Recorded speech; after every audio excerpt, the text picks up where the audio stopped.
On August 20th, about 10:30 p.m., our officers responded to call of shots fired, and upon arrival, they found three Clark Atlanta University campus students who had been shot. A fourth student turned up later at the hospital. All four of them had been shot and suffered non-life-threatening injuries. We immediately began an investigation into the shooting to see if we could find out who had done this. What we subsequently learned is that there was an exchange of gunfire between two individuals. We have not been able to make an arrest so far, so we're appealing to the public's help to make arrests. We've already released one video of one of the people we believe was involved in the shooting. Today we've released a second video. If you watch the video, there's a black male who comes out of the bottom right corner of the screen, and he's looking at some people sitting on what appears to be a park bench.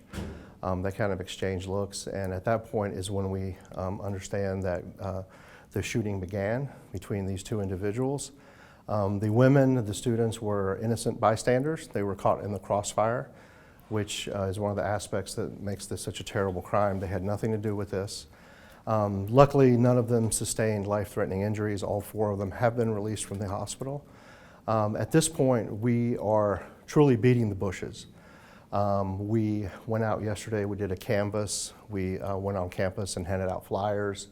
We are truly doing everything we can to identify these two individuals, to come onto a college campus or near a college campus and bring guns and shooting. That's just not something we're going to tolerate. We're going to find these guys and we're going to bring them to justice. We do need the public's help. We're trying to identify both of them at this point.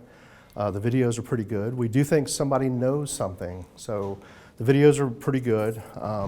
We think they're identifiable, so we're just appealing to the public's help. We need help. Somebody needs to come forward, tell us who these guys are.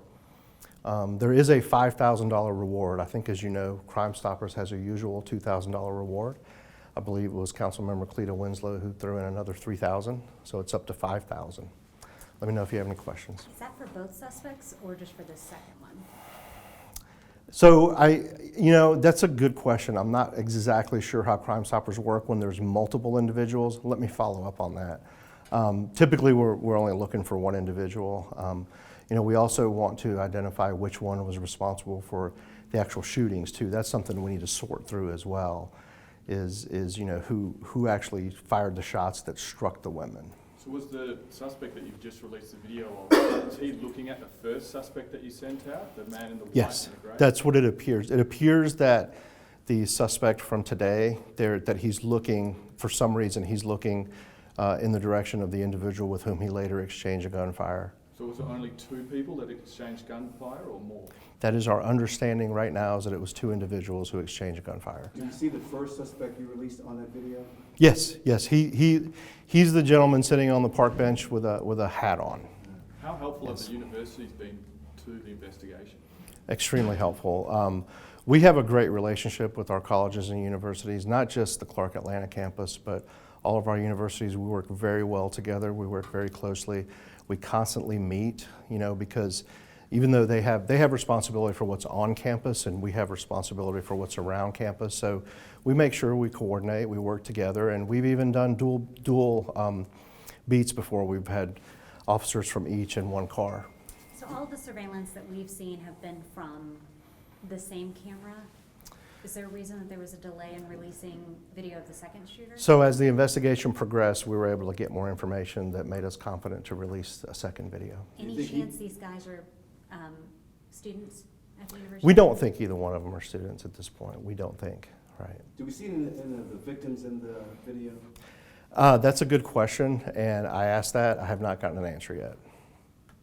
Have you guys gotten any information at all? Has anyone given anything, or has it just been total silence? No, we have a few leads, and we've been pursuing a few leads, but not sufficient to do what we need to do. So that is an issue. We really aren't seeing a lot of people talking at this point, and we really need for people to talk. I mean, what happened is completely unacceptable, and we need people to come forward and say what happened. But But yeah, not enough people are talking at this point. Was this gang related at all? Because if there's no one talking, there was that many people around, there's probably a reason why everyone's decided to stay silent, right? I mean, that's not unusual in our investigations. That's to some degree, it's a little bit of the culture that we're in, where a lot of people sometimes don't come forward for a number of reasons. We're looking into the possibility of it being gang related. We don't have anything confirmed right now. There's a big event going on this weekend at the CAU. Will you guys be working in conjunction with the university's police department to make sure something like this don't happen this weekend, with it being Labor Day? Absolutely. Chief Williams is a former major with the Atlanta Police Department. We know her very well, and we stay in constant contact with her. She knows she has APD to help back her up, and we feel the same way with anything that happens on the campus. So the AU Center, you haven't had any gang problems over there at AU Center, anyway, have you? Have there ever been any gang problems over there? I'm not suited to answer that. I don't know, honestly.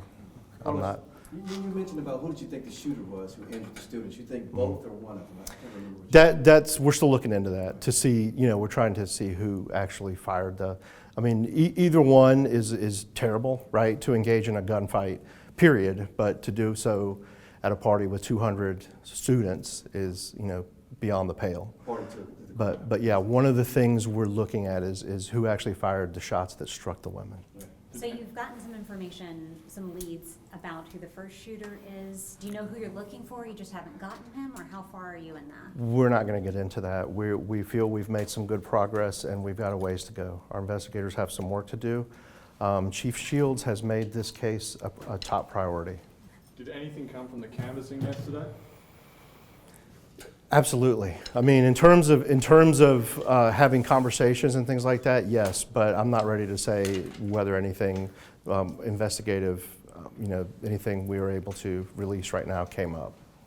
But yes, it was very fruitful. Can we get a copy of the flyers you'll pass out? So those were Clark Atlanta flyers. I'll see if we still have one somewhere, but it was actually a Clark Atlanta event. Yeah. CAU campus event. We just came. It was organized by the students, is my understanding, and we came to assist. Let me see. I think I might have one in my email, actually, that was sent to me. So let me see if I can get that for you.